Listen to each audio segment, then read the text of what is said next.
If you've got your crypto in a lending platform like Crypto.com, BlockFi, or Celsius Network, or you're planning to, then you'll really want to learn a little more about Cred.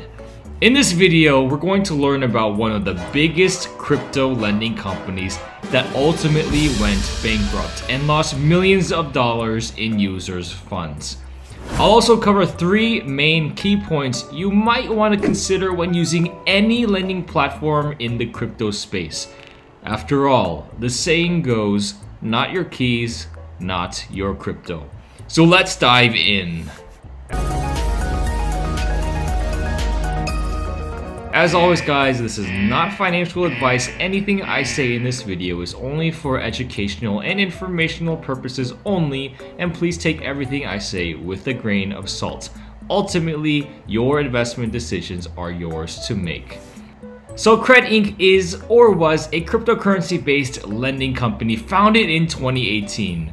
Led by CEO and former PayPal executive Dan Schatz and Chief Capital Officer James Alexander, they specialize in delivering crypto lending and borrowing services to customers in approximately 140 countries. After all, how can a company led by a former PayPal executive go wrong, right? Well, in November of 2020, customer balances in the lending platform amounted to about $115 million before it all came crashing down. Now, Cred Earn was the core financial product offered to investors with the firm. With this product, you can earn about 4 to 10% of your cryptocurrency balance just by lending it to this platform. You might know similar platforms that do this already, like BlockFi or Crypto.com, that actually lend out your crypto to other institutions or other investors. Now, Cred's written business model implied borrowing at lower interest rates and lending at higher ones, transacting through an ecosystem of other borrowers and lenders fielding strong balance sheets. However, Cred's business model was not fully transparent, and its lending relationships were not as secure as they were made out to be, due to a combination of bad debts, fraudulent asset management, and the inherent volatility of the major cryptocurrency prices such as Bitcoin and Ethereum. Cred filed for Chapter 11 bankruptcy in November of 2020. Despite Cred's guarantees of a comprehensive insurance on customer balances enabled by custodial partners with some of the biggest Bitcoin holdings in the world, an estimated $140 million was lost or at risk at the end of the day, including all 115 million of those customer balances. Last November, Cred ultimately shut down their platform and froze investor funds. In effect, Cred's investors lost everything. The reorganization process and lawsuits between major executives from the firm are still ongoing. Now here is the summary of the Cred story from start to finish, dream to nightmare. Now, Cred's platform operated much like a bank or as any other lending institution might, with investors transferring assets like Bitcoin or Ethereum into account balances that would earn a percentage of interest for them over time. Retail customers transfer their funds into an online e-wallet managed by a third party, while high net worth individuals transfer their crypto directly to Cred. The Cred team then lended the crypto balances out to a variety of customer segments, including asset managers, crypto mining companies, and other third parties, who would further leverage the cryptocurrency to earn interest yields via arbitrage trading and other financial assets. The movement of the funds between all parties was enabled through Cred's relationships with commercial banks, crypto exchanges, and OTC or over-the-counter firms. Now, every quarter, Cred's investors would earn a portion of their balances 4 to 10% annual percentage yield, APY, paid in US dollars or stablecoins. Cred's management would earn a spread or profit on the differences between the lower promised yields to the investors versus the higher interest rate terms on their loans to counterparties. Now here's a visual outline of the rather complex borrowing and lending model employed by Cred. So as you can see, you are at the top. You are the retail customer sending crypto to third-party custodians such as Cred. So now when you send your funds to Cred, you can see on the left side that Cred actually moves your crypto to the exchanges or OTC desks and actually converts your crypto to yuan, the Chinese yuan. So what does Cred do? They actually take your yuan or other crypto and then give it to a variety of borrowers such as MoCredit, which we will actually discuss later in this video.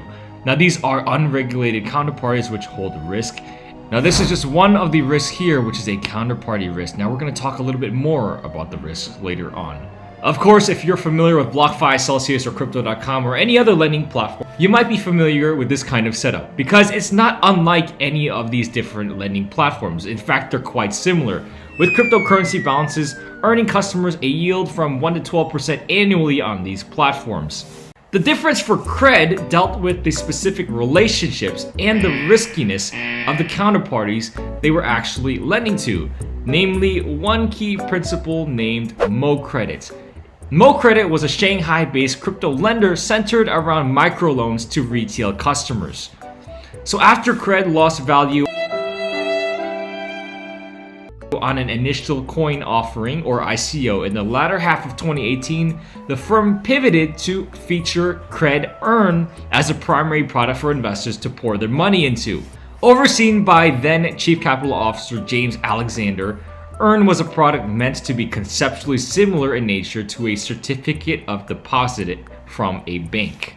Now, a CD or certificate of deposit is one of the safest investments someone can make,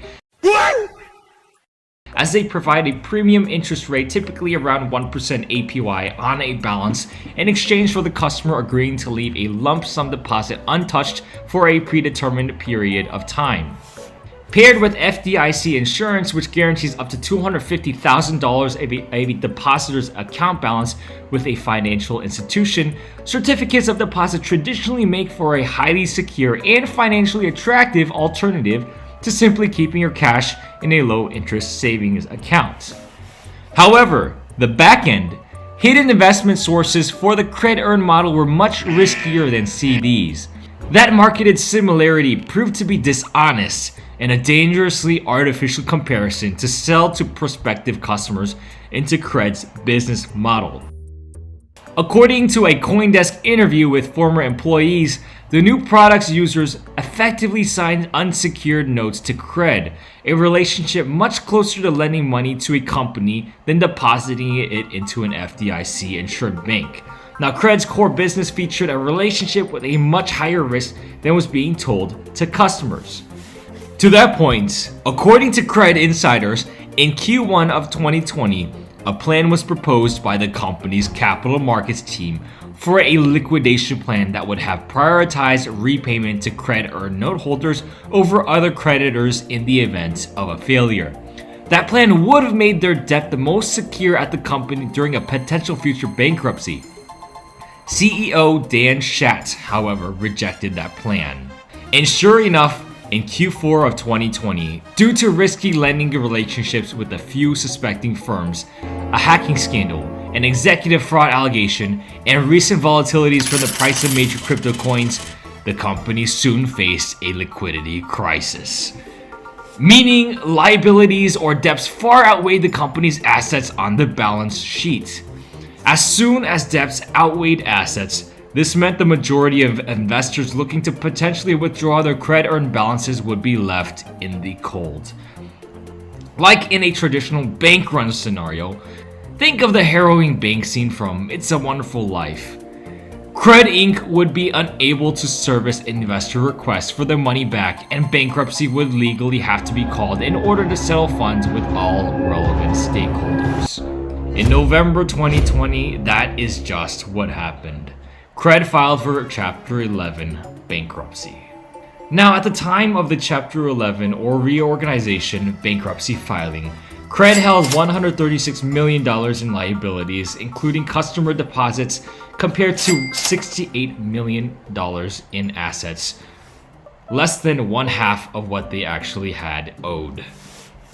According to the filing, the primary driver of Cred's unfavorable financial situation was the rise in Bitcoin's price, which skyrocketed 200% from around $5,000 in March 2020 to $15,000 in November 2020. Now remember in the chart where we actually talked about Cred taking your crypto and then converting it into Chinese yuan? Yeah, that's actually a very bad move for Cred at the time. This negatively impacted Cred's balance sheet as all those customers' deposits of Bitcoin were a liability to them. Or in other words, they were a debt they'd have to repay in the future. They would have to buy back all that Bitcoin. Additionally, Cred suffered a hack during 2020, leading to the freezing of customer cryptocurrency funds while law enforcement worked to recover the lost assets. Most significantly, however, there was a material loss of funds connected with the onboarding of a fraudulent asset manager, CCO James Alexander, in his misappropriation of a total of 800 Bitcoin into an entity called QuantCoin between March and April of 2020. At the time, 800 Bitcoin equaled an equivalent of about $16 million. According to former employees, the management team was aware of the apparent fraud and loss of funds in August 2020, but employees were nevertheless told to continue accepting deposits from new clients. After the fraud was announced, Cred froze its assets and fired 3 employees. A series of lawsuits and counter-lawsuits followed between CEO Schatz and CCO Alexander for the QuantCoin investment, including a claim that the latter individual took over $2 million in Bitcoin and USDC and transferred them to his own wallet, effectively stealing from the company. In fact, Alexander, the Cred CCO, allegedly responsible for this misappropriation scheme, was a convicted criminal on the run from UK authorities over previous financial fraud activities in 2007. He was sentenced to 3 years in prison that was never served due to a prison break. Yes, you heard that correctly. The Cred Chief Capital Officer was a bona fide fugitive. And according to Yahoo Finance, up until Alexander's firing due to the fraud, he actually orchestrated with QuantCoin. The man was given free rein to choose how capital was raised and deployed with scant oversight from Cred's board. After all, that is what the Chief Capital Officer does. Now, these 3 factors, only vaguely explained by the CEO in the filings, were presented as the major drivers of the bankruptcy. However, there is more to this story, as told by CoinDesk reporting among others. One of Cred's primary financial relationships was with MoCredit, the Shanghai-based lending service that we talked about earlier. As part of the core business model, Cred converted depositors' cryptocurrency to the Chinese yuan and then lent those funds to MoCredit in exchange for a staggering 15 to 24% annual interest income. Over the course of 2020, Cred lent $39 million to the Shanghai firm, which did micro-lending using special tokens marketed to gamers under a play first, pay later model. In essence, you were lending your own cryptocurrency to Cred, which were taking those funds and then lending it to a Shanghai firm, MoCredit, and MoCredit was lending those funds out to other people. So of course, this was rehypothecation in essence. But of course, in finance, whether it's traditional or crypto, higher rewards always indicate higher risk. The investment in MoCredit soon proved to be very, very fatal. Due to the market crash in 2020 of March, Cred attempted to call back $10 million from MoCredit, but the highly leveraged Chinese lender was unable to repay their debts. While the bankruptcy filing states Cred subsequently tried to renegotiate loan terms with MoCredit, former employees now dispute that was the truth. Cred was ultimately not able to recoup the funds from MoCredit, whose website is no longer active and whose services seem to have also shattered to pieces. Now, this relationship with MoCredit and its effects upon the bankruptcy was omitted from the bankruptcy filing, in addition to the remaining losses based on the amount of total liabilities outstanding. According to Guidehouse, only $53 million of Cred's $140 million in liabilities can be accounted for from the bankruptcy filing in combination with reporting on the specifics of the MoCredit balance.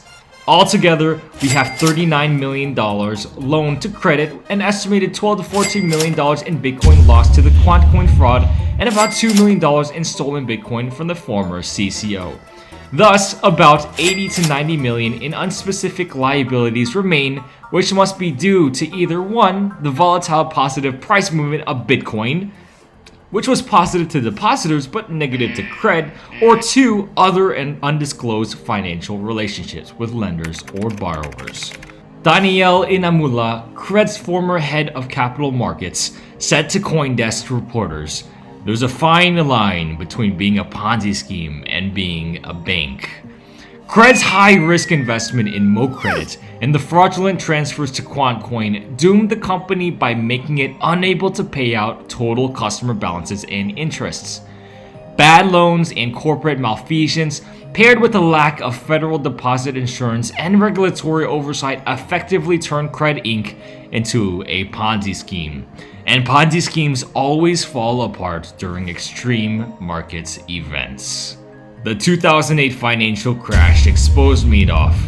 The crash of March 2020 exposed MoCredit's high-risk lending operation, and by extension, Cred as well. Now here are 3 major lessons or warning signs we can all take away from the story of Cred's collapse. Number 1. There are unique risks and limits for crypto lending platforms. Now, while the ongoing crypto-based DeFi revolution means more access to potentially lucrative investment opportunities for the average person, there are limits, especially when you decide to go with the lending route. Now, lending to platforms like BlockFi or Celsius Network isn't really classified as DeFi because it's technically not decentralized. But in short, these lending platforms can also fall victim to the same risky practices of the Wall Street asset managers of old, offering products that maximize returns by taking on too much leverage or straight up lying about how the money is being invested, or even putting your assets to very risky investment opportunities. One such example that happened recently can be seen with Celsius Network.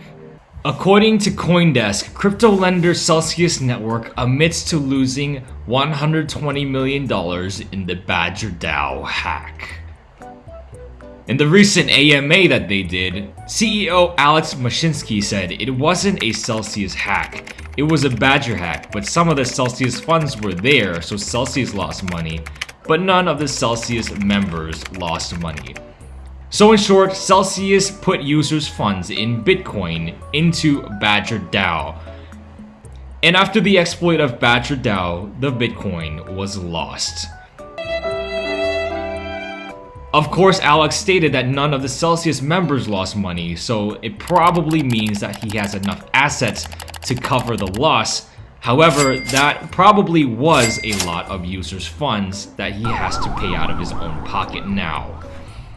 So keep that in mind if you are getting high returns from a lending platform like Celsius. They might actually be using high-risk alternatives to get that interest to you, including putting it into DeFi platforms like Badger. The number 2 lesson we can learn is ineffective due diligence into counterparties. Now, Cred's management failed their depositors by not performing proper due diligence into primary areas. Number 1, not vetting the true risk of their very material relationship with MoCredit. And number 2, not vetting the background and past criminal activities of their chief capital officer, James Alexander. Criminal. Now, every counterparty a lending institution chooses to do business with should be rock solid, especially given the materiality of the investment. In this case, about $40 million or nearly 35% of their customers' total deposit balances.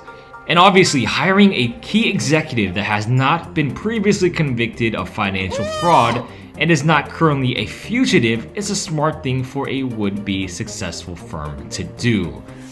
Now, going back to Celsius Network, you might remember that they had another incident with their CFO. Now, according to Blockworks, Celsius suspended their CFO due to external fraud and sexual assault investigation. Their chief financial officer, Yeran Shalem, was arrested in Israel. You are under arrest. Now, this made a lot of Celsius Network users concerned because rumors first surfaced about this alleged arrest, and it was confirmed by Alex Mashinsky in their AMA as well. Now, this did raise a lot of eyeballs, as why would Celsius Network hire a chief financial officer on board their platform who was connected to recent scandals in the past? So when you're lending your crypto to these platforms, you're trusting them to do their own due diligence. Number 3 lesson is the lack of transparency from executives can mean a lack of security for investors. Altogether, Cred was not transparent with their investors regarding the nature of their business model and what kind of account a depositor with them would truly be opening up. It was less certificate of deposit and more casino. Players in Cred's earn model were investing in a financial product with a significantly higher amount of risk than was advertised to them. This lack of transparency allowed Cred to build a customer base on false pretenses. Prospective investors should be wary of similar schemes. Now, regulatory oversight around crypto lending platforms like Cred are continuously evolving, including what is legally required for these companies to be transparent about. However, the case of Cred and their fraught history of hidden investments and management misbehavior provide a cautionary tale to investors past and present involving their hard-earned money with similar institutions. Cryptocurrency and the ecosystem of DeFi products and CeFi products surrounding them are still a novel technology, and yet the same principles of debt, liquidity, and risk management apply to such investment opportunities, whether you're investing in Bitcoin or fiat currency or a lending platform. Needless to say, investors should perform their own due diligence, or as much as they can, into such companies before choosing to invest with them. With crypto's decentralized products or in traditional finance, it pays to know exactly what you are investing in, lest you end up waiting in line for repayment as part of a chaotic bankruptcy filing, uncertain if you will be made whole on your investment. Now, I hope you guys learned a little bit about Cred in this video and what you can do to mitigate your own risk tolerance profile. If you have any other questions on risk management or would like to join our amazing Telegram group where we share all sorts of information on DeFi, CeFi, lending, any other platforms you can think of, join our Telegram chats in RugDoc. As always, guys, stay safe in the DeFi space and have an amazing day.